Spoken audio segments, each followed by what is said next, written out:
Kızlar akçaga kızıgat деген erkekler bugün var. Бирок акчага ким кызыкпайт? Ошону таап келчи. Америка, Европа, Кытай барбаган жерибиз калбады. Ошо Франклин братты табабыз деп да, ошо Калбаш братты табабыз деп, мисалы үчүн. Өзүбүз евро болуп кеттик, жоголуп кеттик. Ошо доллардын аркасынан кууп жүрүп турабы? Ким акчаны жаман көрсүн? Бардыгы жакшы көрөт.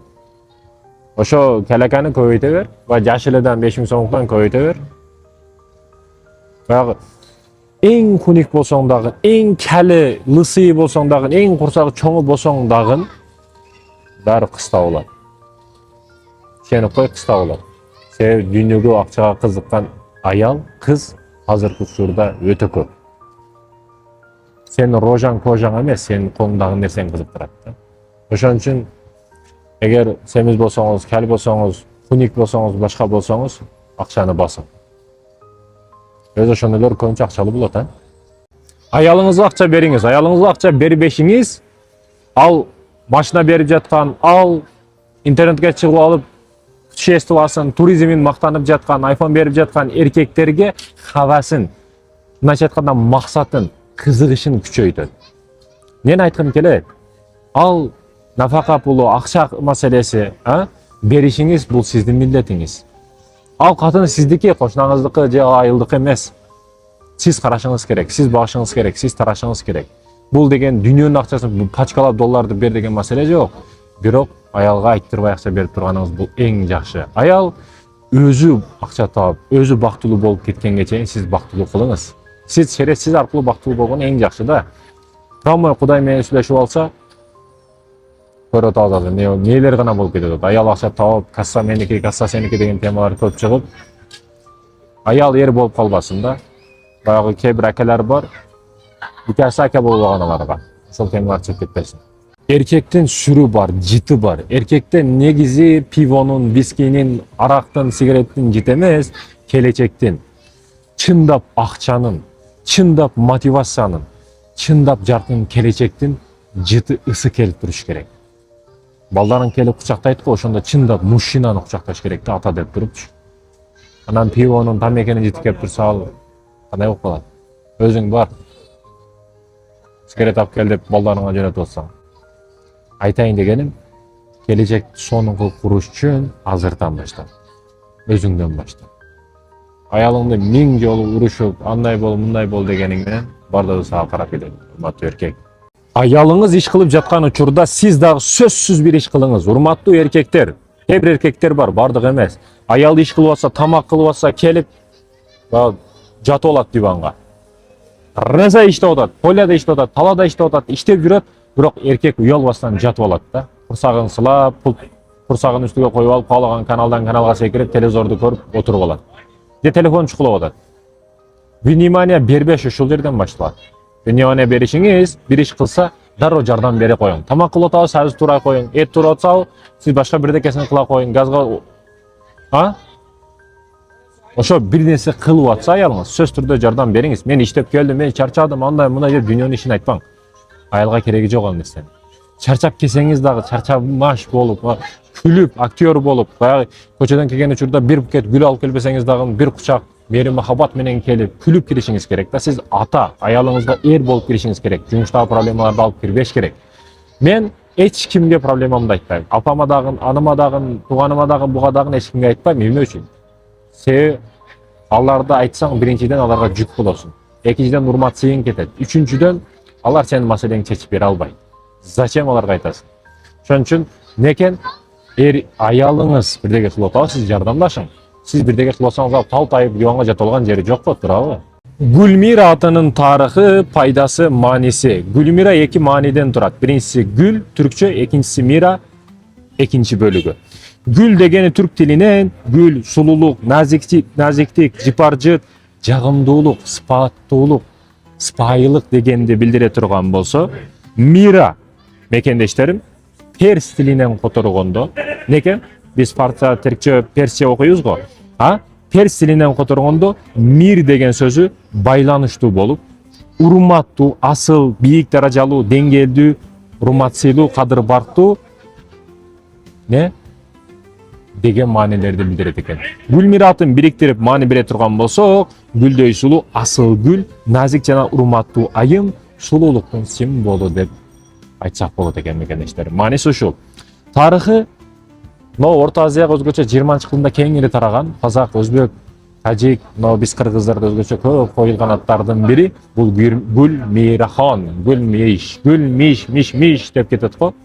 Гүлмира деп аташынын себеби өзгөчө тажиктерде өтө көп Гүлмира асымы. Тажиктерде өтө көп коюлган асымдардын бири Гүлмира экен.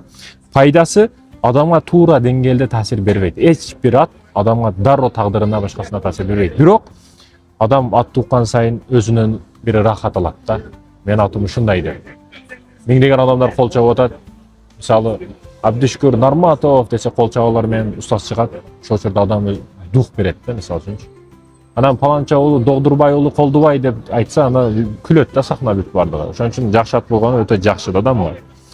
Сулуулук, назиктик, боорукердик, мээримдүүлүк, көркөмдүк жана жараштуулук, жакшы тилек, бакубат жашоо аларга тиешелүү. Гүлмиралар байкасаңыздар өзгөчө көп учурда жашы өтүп калса дагы жакшыраак көйнөк кийген, жакшыраак өзүнө караган, кызына үлгү болушка аракет кылган Гүлмира ысымдуулар негизи эле баласына жакшы караган айымдар болушат. Да, тагдыр маселесинде келишпештиктер болушу мүмкүн, бирок жеке өзүнүн тагдырын, анан балдарын, кыздарын тагдырын эч качан жаман жакка нукка бөлөгүсү келбейт. Ар дайым туура багытта туура тарбияны берет. Да, Гүлмиранын келип чыгышы. Биринчи бул ысымды ким койгон десеңиз, түрктөрдө мурда гүлдөрдү асып коет эди. Гүлдү кызыл гүлдү коюп койсо, демек бул жерде бойдок кыз бар экен, жуучуга келсек болот экен деп. Ошол токойлордун ичинде гүл караган кыз болгон. Анын аты некен? Сулуу эле болгон. Кийин гүл сулуу деп атып Гүлмира деген сөзү кошулуп кеткен. Персияда. Перс тилинен которуп атам мен азыр. Ошо гүл сулуу гүл деген маанилерден. Себеби бунун өтө көп гүлдөрү болгон. Ар түрдүү гүлдөрдү караган жакшы көргөн. Ошол жерден келип чыккан, ошол жерден тараган.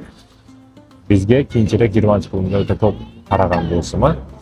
Гүлмира жакшы ысымдардын бири экен. Перс тилинен. Түрк башы түрк, гүлү түрк, перси экен Мира экен. Экинчи бөлүгү Мира. Ушул катын эриң болуп калбасын. Кээ бир катындар семьяны башкарып алган. Эркек болуш керек. Эч качан флагты аялына карматып койбош керек да. Мен эч качан ушундай принцибим бар. Аялы эркек болуп калган үйлөргө конокко чакырса, конокко дагы барбайм. Чындап ушундай. Эркеги чындап эркек болгон семьяга барамын. Себеби чындап эркек бар да, эркек менен сүйлөшөсүң, эркек менен мамиле кыласың. Баягы катыны эркек болуп алган үйдө не кыласың, биширип коюппу. Ал о эркекти кийгизип койгон сага ар кандай шантаж ардекени кылышы мүмкүн. Эл жүр зордо деп кыйкырып чыга берет, ал эчтекеден коркпойт. Мени айткым келет, урматтуу эркек бол, семьяны сен колго ал, сен кармашың керек, сен башкарышың керек. Алакта деп аялды алдыңа салып алып, аркада жашырынып бир буручта турба. Урмат, сен кадыр баркың барында эркек бол. Эркек киши бак, кара, кийим кече, материалдык, моралдык жактан бүт кара, вниманиясын бер. Аял өзү аярлуу болуп, былдыйраак болуп турганды жакшы көрөт. Сен качан бакпасаң, тарабасаң, карабасаң, анан көчөгө чыкканга мажбур болот алады. Эриңди ар дайым колдо. Мимика менен, түсүң менен, бозоргон кожа, рожаң менен бирдеке сүйлөсө жакпай болуп, мындай болуп кыйшайып, өзүңчө бирдекеңди көрсөтүп, таарынып былжырабагын. Урматтуу, былжырабагын антип.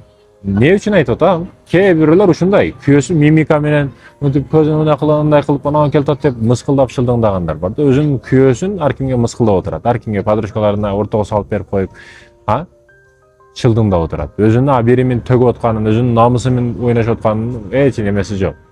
Ал мындай кылды, андай кылды деп бүт бардыгын айтып реклама кылып отурат. Өзүнүн көтүн өзүн ачып отурат да, мындай айтканда. Агыла жегиле деп отурат өзүнүкүн. Ойлонбойт.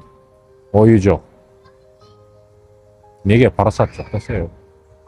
Парасат жок. Эриң кайгырганда кайгыр. Кээ бирөөлөр бар, парасат жетпейт ошого. Кайгырганда келип хи деп күлүп отурат. Сүйүнгөндө сүйүн, сен кайгырып алба. Кээ бирөөлөр эркекти сүйүнгөнүн карайт да, эптеп акча алыш керек, андай кылыш керек, туп туйшум керек, мындай кылышым керек, андай кылышым керек деп арканда кино, концерт уюштурат да. Эринги уктаган учурда билип ал премиясын, уктап атабы, ат деп буза бербегиң керек. Атасы андай мындай деп.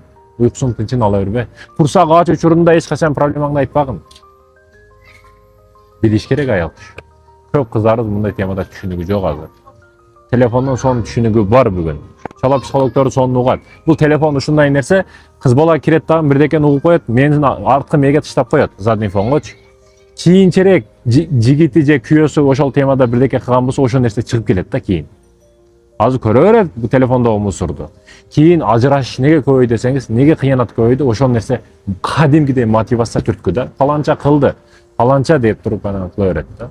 Кылса болот экен го деген теманы бүгүн интернет ачып берип атат. Айтайын дегеним, этият бол. Этият бол. Эриңди эм, ошону учут. Эрди банк катары көр, акча катары көр. Эриңизди мына байкасаң, тишини көрүңө да айтты тиши жок. Тиштери төгүлүп калган. Өзүнө бир тишини көрсөтүп коеюн дебейт. Акыркы жолу качан больницага барган эсиден чыгып калган азыр. Кээ бирөөлөр ушул эркекти шу толка түгөтүш керек. Ал жок, бул жок, туз жок, анасы жок, мынабысы жок деп байкуш эркек нени ойлонсун? Кредиттүү, карздуу, паланча иштүү нени ойлонсун? Ал дагы сонун жашагысы келет, колунан келген аракетти кылып атат. Ата өлбөйт деп каалаган нерсесин кылат кээ бир балдар. Атам бул должен кылыш керек дейт. Жок. Сен аракет кыл. Сенин теңги балдар атасын ажыга барып, битте астыга гейликти мингизип, эки этаж особняк үйдө жашатып коюп атат. Сен болсо жаш бала дагы деле атаманы кылыш керек эле, машина алып бериш керек, бул машинасы болбойт деп отурасың. Жок, кандай кыла?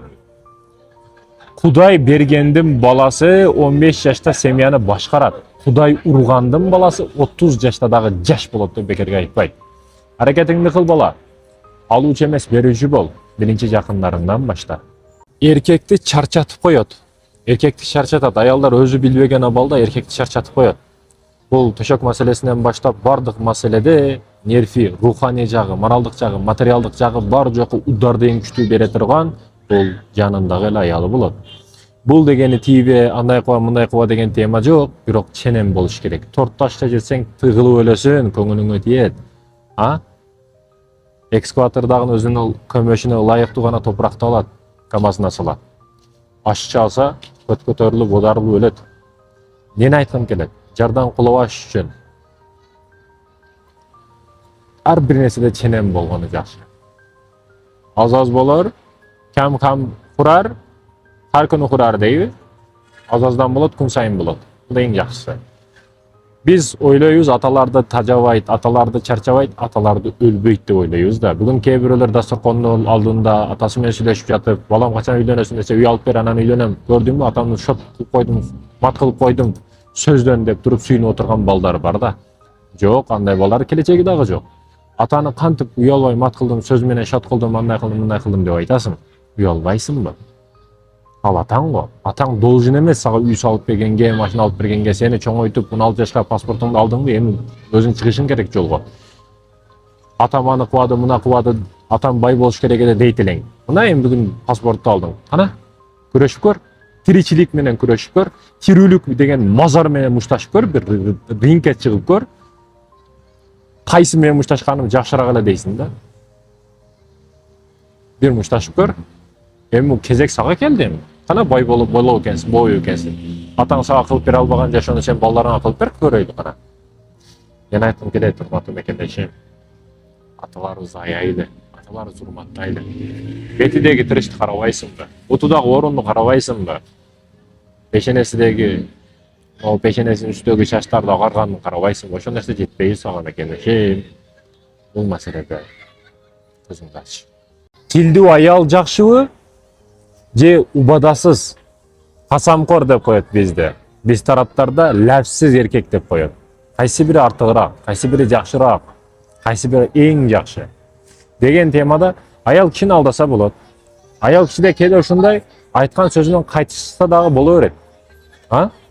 Аял кишини алдаса болот, сооротсо болот, баягы тири узунду дагы эптеп тилин кыскартса болот. Кыскасы аялды өзгөртсө болот. Бирок ләпсиз убадада турбаган эркекти бир нерсе кылыш кыйын.